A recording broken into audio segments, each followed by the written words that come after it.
Hello dear student, स्वागत है आप सभी का शुभम क्लासेस के इस नए वीडियो में। मैं संजीव सर। स्टूडेंट, आज के इस वीडियो में हम आपके थर्ड मॉडल पेपर को डिस्कस करने वाले हैं, यानी मॉडल पेपर थर्ड। इसके पहले जो है आपके दो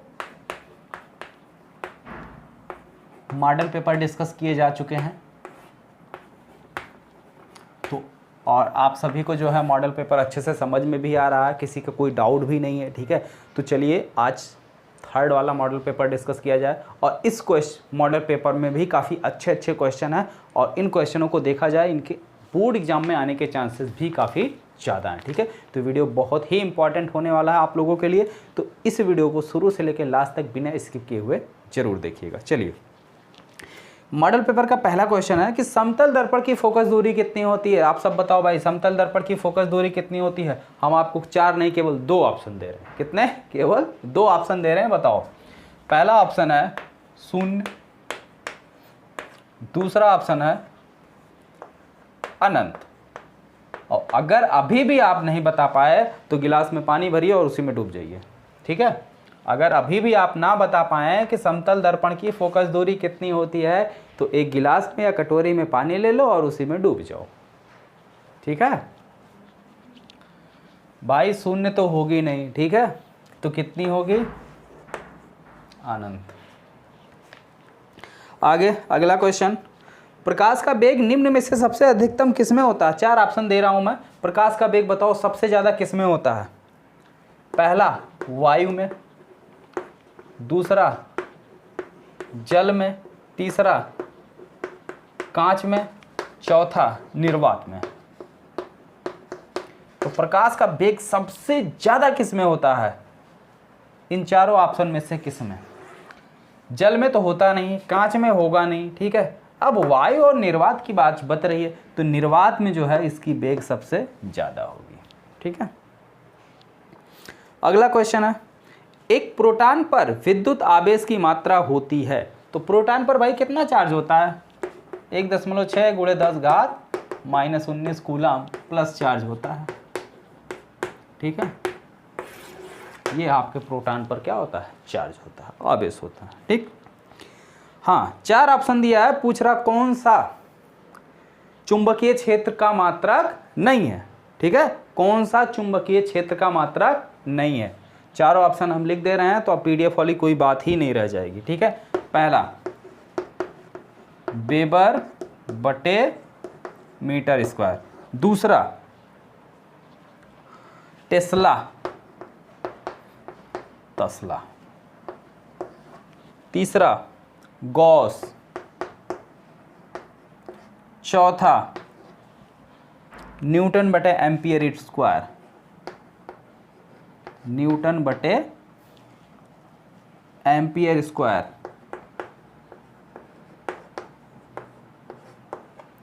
ठीक है, तो अब बताओ भाई, चुंबकीय क्षेत्र का मात्रक इन चारों में से कौन सा नहीं है। तो अगर हम इसकी बात करें, ठीक है, न्यूटन बटे एम्पियर स्क्वायर, तो यानी कि एफ अपान आई स्क्वायर होना चाहिए, क्योंकि आई का ही मात्रक क्या होता है? न्यूटन। ठीक है, एफ अपान आई होना चाहिए।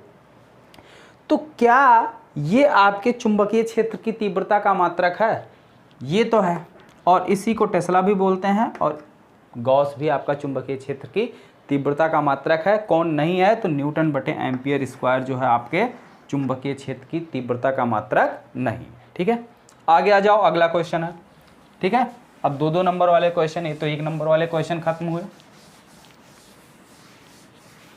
ये आपके बहुविकल्पीय थे, 4 नंबर फ्री के। एक गोलीय दर्पण की वक्रता त्रिज्या, यार वक्रता त्रिज्या और फोकस दूरी से रिलेटेड एक क्वेश्चन हर मॉडल पेपर में पूछा गया, तो बहुत ही सिंपल है। ठीक है, इसको आप लोग तैयार करना। बताइए, एक गोलीय दर्पण की वक्रता त्रिज्या 20 सेंटीमीटर है, इसकी फोकस दूरी क्या होगी? तो फोकस दूरी यार F=R/2। बात किया है गोलीय दर्पण, हमको तो कुछ बताया नहीं कि उत्तल है कि अवतल है, तो कुछ नहीं बताया, तो असमंजस में रख दो।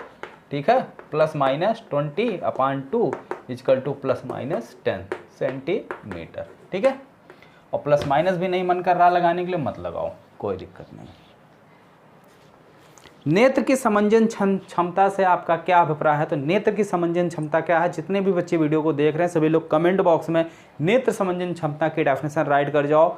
कई बार हमने आपको बताया है, ठीक है, कि प्रतिबिंब वस्तु के अकॉर्डिंग, वस्तु की स्थिति के अनुसार, ठीक है, आँख के अंदर जो आपका लेंस होता है उसकी फोकस दूरी क्या होती है? घटती बढ़ती है। यानी वस्तु की स्थिति के अनुसार नेत्र लेंस अपनी फोकस दूरी को समायोजित करता है, ठीक है, और यही घटना क्या कहलाती है? समंजन क्षमता कहलाती है, नेत्र की समंजन क्षमता, ठीक है। तो इसको थोड़ा अच्छे से व्यवस्थित करके कमेंट बॉक्स में इसकी डेफिनेशन आप लोग राइट कर दीजिए, ठीक है। ज़रा हम भी देखें कि आप लोग कुछ मेहनत वगैरह कर रहे हैं या सर पूरी तरीके से सर पर ही डिपेंड है कि सर जितना करा देंगे उतना ही करेंगे, कुछ अपने मन से नहीं पढ़ेंगे। अगला क्वेश्चन, विद्युत धारा की मात्रक की परिभाषा लिखिए। तो विद्युत धारा का मात्रक क्या होता है? एम्पियर, और एम्पियर की आपको परिभाषा लिखनी है, ठीक है। एम्पियर की क्या करनी है? परिभाषा लिखनी है। तो एम्पियर की परिभाषा कैसे लिखेंगे? धारा I बराबर क्या होता है? Q/T। यदि Q बराबर 1 कूलाम और T बराबर 1 सेकेंड, तो I बराबर क्या हो जाएगा? 1 एम्पियर, ठीक है। तो परिभाषा क्या हो गई एम्पियर की?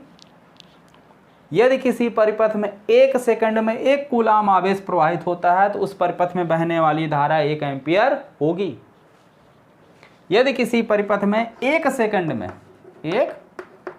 में 1 कूलाम आवेश प्रवाहित होता है तो उस परिपथ में बहने वाली धारा 1 एम्पियर होगी, ठीक है। आगे आ जाओ।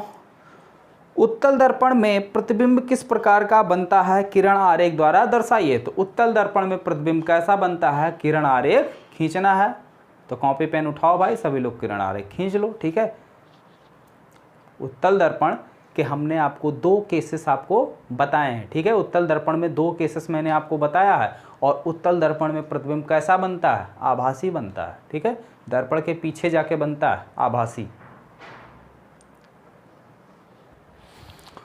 2 ही केस है तो वो देख लेना। अगला, हाँ, अथवा में करके दिया है। दृष्टि दोष से क्या तात्पर्य है? इसका निवारण कैसे किया जा सकता है? कितनी बार चिल्ला चिल्ला के हम आपको बता चुके हैं। कितने बच्चों को पता? सभी लोग बताइए जरा, कमेंट बॉक्स में कमेंट करिए। कितने बच्चों को पता है कि दृष्टि दोष क्या है और इसका निवारण कैसे किया जा सकता है? 2 ही मेन टाइप के दृष्टि दोष हैं। पहला जो है आपका क्या है? दूर दृष्टि दोष, निकट दृष्टि दोष। और इसका निवारण के लिए किसी एक में उत्तल और किसी एक में अवतल। तो किस में उत्तल और किस में अवतल का प्रयोग किया जाता है? जरा कमेंट बॉक्स में बताइए आप सब।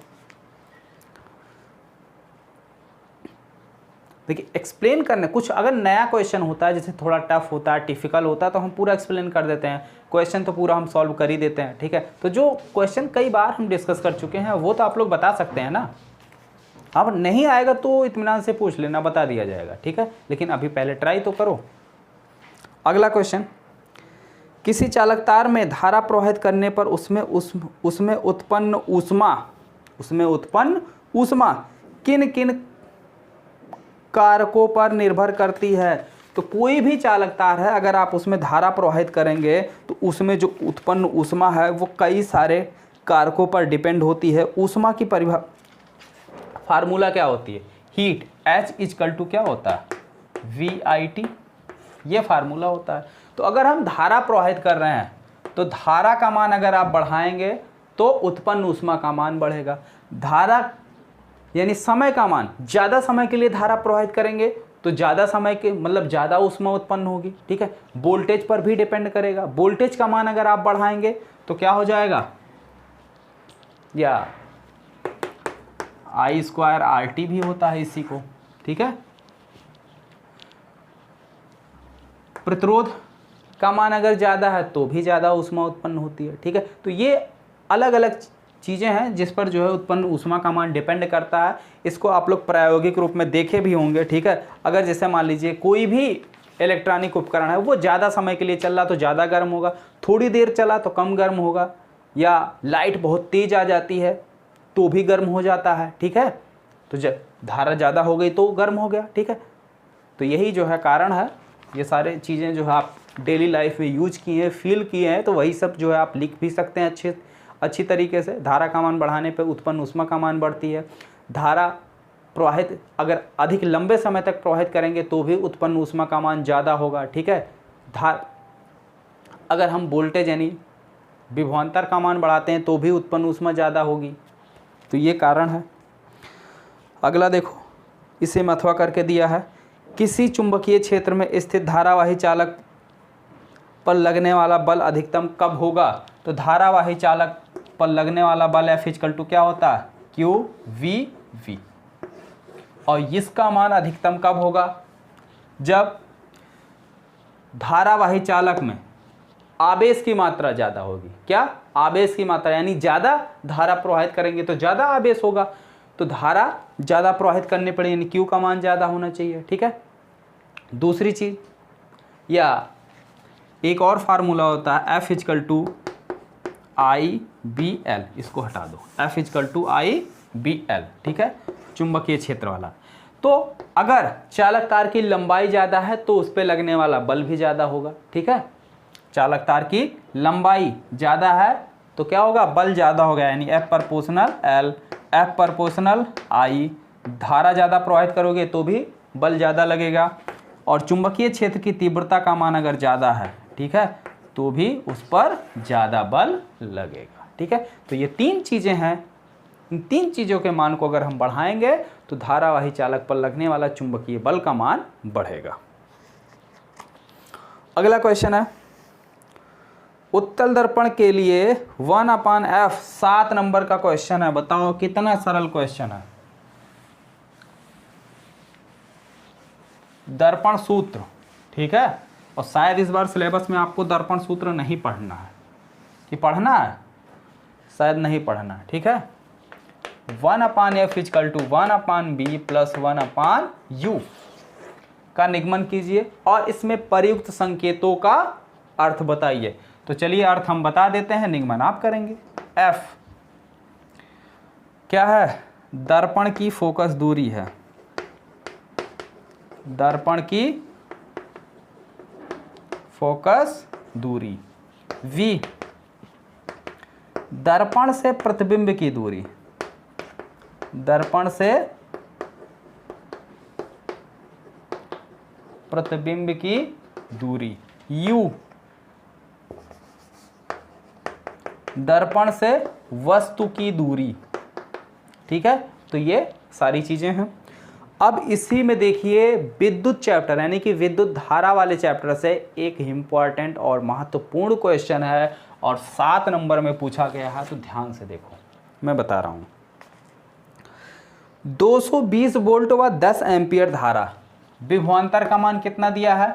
220 वोल्ट।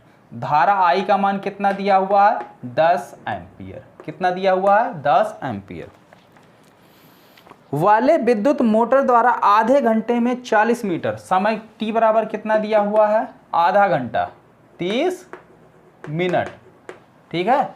समय t बराबर कितना दिया हुआ है? 30 मिनट। आधे घंटे में 40 मीटर ऊंचाई h = दिया है 40 मीटर। अभी फिर से पढ़ के समझाएंगे, पहले क्या क्या दिया लिख लो, ठीक है। 40 मीटर की ऊंचाई पर स्थित पानी की टंकी में कितना पानी चढ़ाया जा सकता है यदि मोटर की दक्षता दिया हुआ है 80% है, ठीक है। और पृथ्वी का गुरुत्वीय त्वरण G = 10 मीटर पर सेकंड स्क्वायर दिया हुआ, ये पृथ्वी का गुरुत्वीय त्वरण दिया हुआ, ठीक है। तो यहां तक सबको बात समझ में आ गई। अब देखो भाई, समय जो है वो हमने कहा है कि कोई भी क्वेश्चन अगर आप लगा रहे हैं तो सबसे पहली चीज़, सारी चीज़ SI यूनिट में, सब कुछ SI में है, ये नहीं है। तो इसको 60 से गुणा करोगे तो 60 से गुणा कर लो, 1 मिनट में 60 सेकंड, तो 30 मिनट में 6 × 1800 सेकंड, ठीक है। अब हो गया SI यूनिट में। अब क्वेश्चन क्या कह रहा है, ध्यान से समझो। कोई एक विद्युत मोटर है जिसमें 220 वोल्ट और 10 एम्पियर की धारा प्रवाहित करने पर आधे घंटे में, ठीक है, हमने आधे घंटे तक धारा प्रवाहित की, आधे घंटे में वो 40 मीटर ऊंची कोई पानी की टंकी है तो उसमें कितना पानी भरेगा, ठीक है। मोटर को आधे घंटे चलाया गया है, मोटर को क्या किया गया है, आधे घंटे के लिए चलाया गया है। आधे घंटे में मोटर टंकी में कितना पानी भरेगा, यही चीज़ पूछ रहा है। ठीक है, तो यानी पानी की मात्रा निकालना है। तो चलिए भाई निकाल लेते हैं। सबसे पहला कॉन्सेप्ट, 40 मीटर की ऊंचाई पर जो पानी है उसका जो स्थितिज ऊर्जा होगा वो क्या होगा, mgh। क्या होगा, mgh।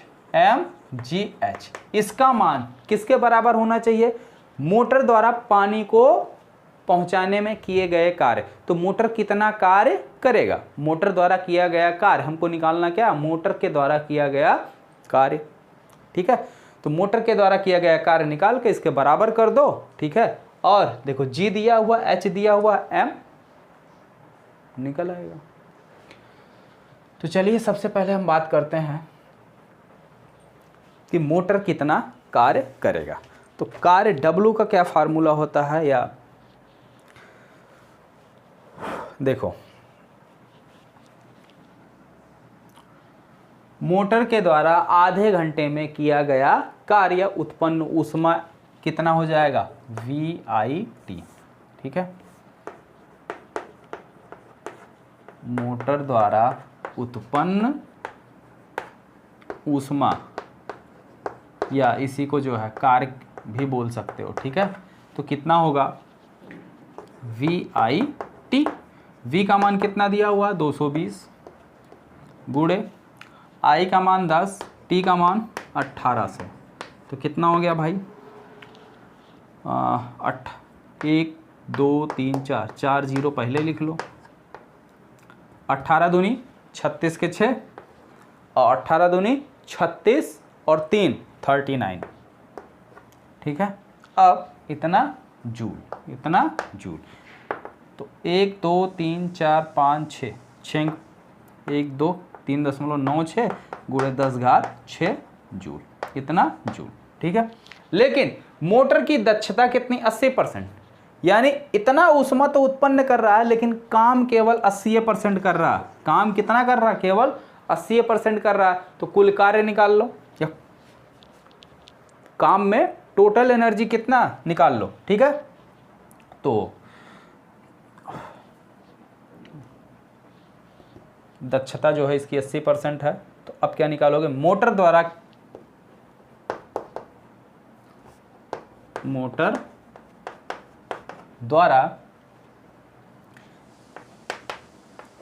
दी गई ऊष्मा कितना हो जाएगा, इसका 80%।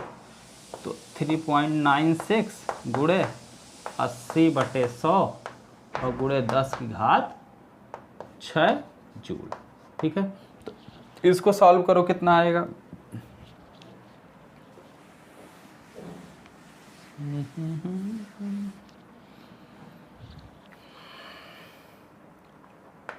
तीन 3.96 गुणे 10⁻6 इंटू 80/100। 100 को क्या लिख सकते हो, 100 को लिख सकते हैं 10⁻2। क्या लिख सकते हैं, 10⁻2। तो 10⁻2 नीचे है, ऊपर जाएगा 10⁻−2 हो जाएगा, तो यहाँ पावर 2 कम हो जाएगी। तो 3.96 गुणे 10⁻4 और गुणे 80।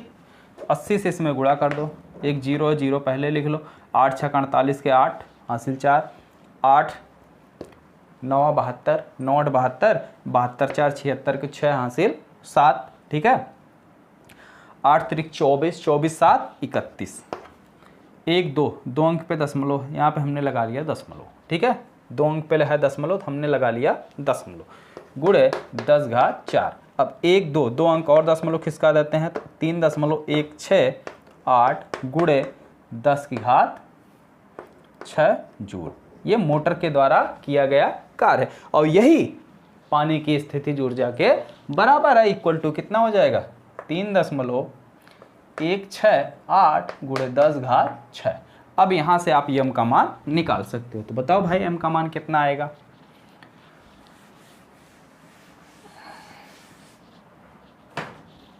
तो m इक्वल टू कितना हो जाएगा, 3.168 गुणे 10⁻6 अपान नीचे हो जाएगा आपका G इंटू H। तो जी और एच का मान रख दो 3.168 गुणे 10 घात 6 अपान जी का मान 10, एच का मान 40। ठीक है, तो भाग कर दो। 1 2 2 जीरो है तो 2 पावर इसकी कम हो जाएगी, नीचे 2 जीरो है तो 2 पावर इसकी कम हो जाएगी। ठीक है, तो ये हो जाएगा 3.168 गुणे 10 घात 4। कैसे कम होगी? ठीक है, कैसे कम होगी वो देखो। 40 दहम्मा 400, और 400 को क्या लिख सकते हैं? 4 गुणे 100। 100 का क्या लिख सकते हो? 10 की पावर 2। 10 की पावर 2 अगर नीचे है तो ऊपर जाएगा -2 हो जाएगा, तो सीधे हो गया, 6 में से 2 गया। ठीक है, और नीचे आपका बचा 4, तो बचा 4। अब 4 से इसको काट दो, जाएगा नहीं, दशमलव लग जाएगा। ठीक है, 31 हो गया, तो कितनी बार जाएगा? 4 सते 28, 4 सते 28। ठीक है, कैरी बचा 3, हो गया 36, तो 4 9 36, 4 दूनी 8, तो कितना आ गया? 0.792 गुणे 10 की घात 4 किलोग्राम। 10 की घात 4 यानी क्या करना है? 10 की घात 4 यानी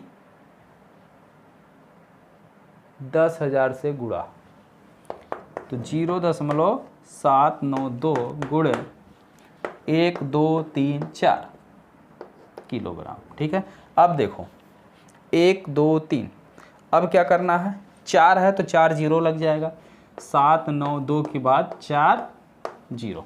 अब कितने अंक पे दशमलव था? 1 2 3, तो 1 2 3 यहाँ पे दशमलव लग गया, इतना किलोग्राम। तो फाइनली कितना आ गया? 7,920 किलोग्राम, या इसी को मानक रूप में अगर लिखा होगा तो 1 2 3 अंक खिसकाया होगा, 7.92 गुणे 10 घात 3 किलोग्राम। ठीक है, इन्हीं दोनों में से कोई ना कोई एक आंसर है, आप जिसमें आपको अच्छा लगे उसमें आप छोड़ सकते हैं। ठीक है, तो इस तरीके से आपके ये साइंस के 3 मॉडल पेपर कंप्लीट हो गए। अब बताओ, साइंस में फिजिक्स वाले पोर्शन से किसी को कोई डर है, या अभी भी फिजिक्स में किसी को कोई डाउट है? अभी भी फिजिक्स में किसी को डर लग रहा है? आई थिंक अब किसी को फिजिक्स में डर नहीं लगना चाहिए, क्योंकि 3 मॉडल पेपर आपने अच्छी तरीके से सॉल्व कर लिया। ठीक है, तो मिलते हैं फिर नेक्स्ट वीडियो में। यहाँ तक अगर किसी को कोई समस्या हो तो आप कमेंट बॉक्स में कमेंट करके पूछ सकते हैं। ठीक है, ओके स्टूडेंट, थैंक यू।